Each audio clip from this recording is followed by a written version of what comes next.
Olá, grande alma! Dando aqui continuidade a esse projeto de perguntas e respostas sobre reencarnação, vamos inaugurar aqui a sétima pergunta, que ela traz uma questão entre a teoria da reencarnação e a lei da hereditariedade. O que significa isso? A gente sabe que as peculiaridades físicas, mentais e morais, pela ciência que vem nos trazendo, decorrem da lei da hereditariedade, ou seja, você traz isso com dos seus pais. Então não seria a lei da hereditariedade algo que pudesse superar a lei da reencarnação?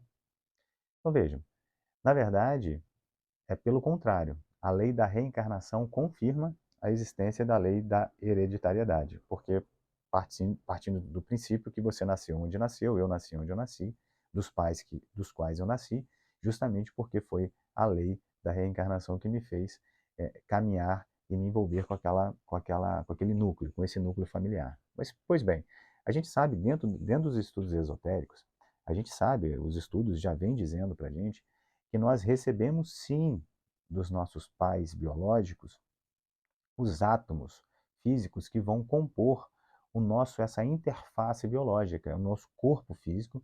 De fato, ele é tanto os átomos do corpo físico, mas também os átomos etéricos e principalmente os átomos câmicos, porque cama, que é o corpo emocional, o corpo astral.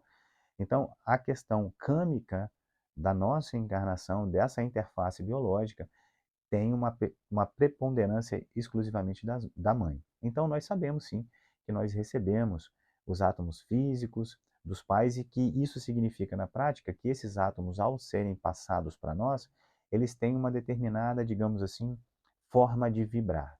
É curioso que hoje a ciência já traz, né, tem uma linha científica chamada epigenética, que justamente estuda a capacidade do meio formar e até mesmo alterar o genoma, o DNA, sem ter que fazer grandes mudanças, justamente porque nós recebemos isso também dos nossos pais. Inclusive, dentro da epigenética, diz até mesmo que os pais que sofreram traumas, questões, acabam passando isso também. Veja, existe uma tendência, justamente porque nós recebemos é, átomos, os que são, na verdade, vibrações de nossos pais, para que possa ser constituído essa nossa interface biológica.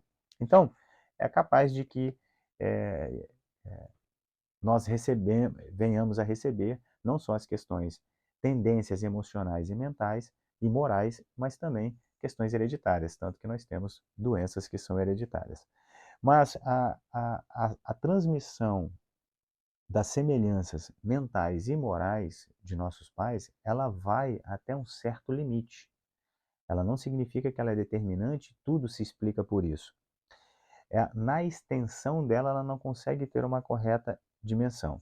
Então, em que pese nossos pais fornecerem os átomos físicos e etéricos, assim como os elementos câmicos, ou seja, os elementos do corpo emocional, que vêm de uma preponderância maior da mãe, que atuam sobre as moléculas do cérebro físico, o fato é que essas influências paternais, elas mais se comprovam pela semelhança do que pela dessemelhança. O que eu estou querendo dizer?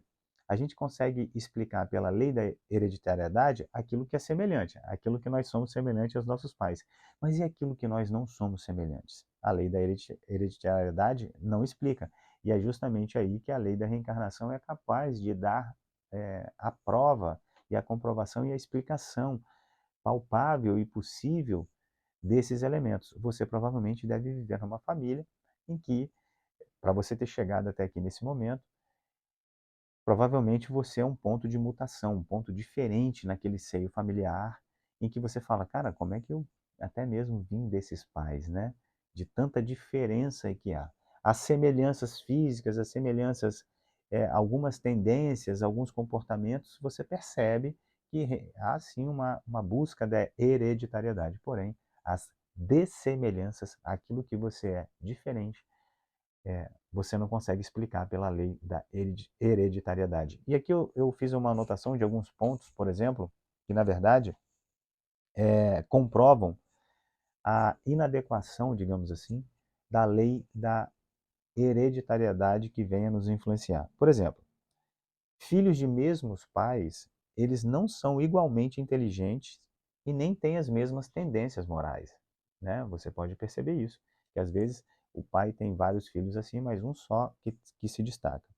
Então, quando a gente também investiga o histórico dos gêmeos, em que pese os dois terem nascido sob as mesmas condições e tendo tido precisamente a mesma criação, eles também têm algumas diferenças no intelecto e no caráter, né? Então a gente percebe isso também. As grandes diferenças de caráter e de inteligência entre pai e filho, em que pese as semelhanças físicas. O nascimento de gênios em circunstâncias modestas e triviais. A gente vê, às vezes, uma criança com uma capacidade que os pais não estão naquela correspondência ali, é uma capacidade ímpar e singular, o que prova, invariavelmente, que a alma individual ultrapassa as sujeições, né, ou as imposições que lhes foram feitas pelo meio físico. Filhos pouco inteligentes que nascem de pais muito cultos, o contrário também é verdadeiro. Do mesmo tempo que a gente tem pais que não são cultos e que nascem filhos gênios, nós temos pais que são extremamente cultos e que nascem filhos pouco inteligentes.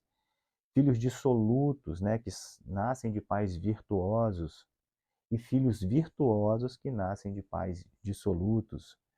Então nós temos grandes gênios, né? Aqui os grandes iluminados, grandes gênios, Buda, Zoroastro, até mesmo Jesus, cujo nascimento não pode ser explicado pela lei da hereditariedade. Instintos musicais e tendências artísticas em um irmão, enquanto o outro não possui nem mesmo digamos assim, um refinamento para saborear a arte e a beleza artística como um todo.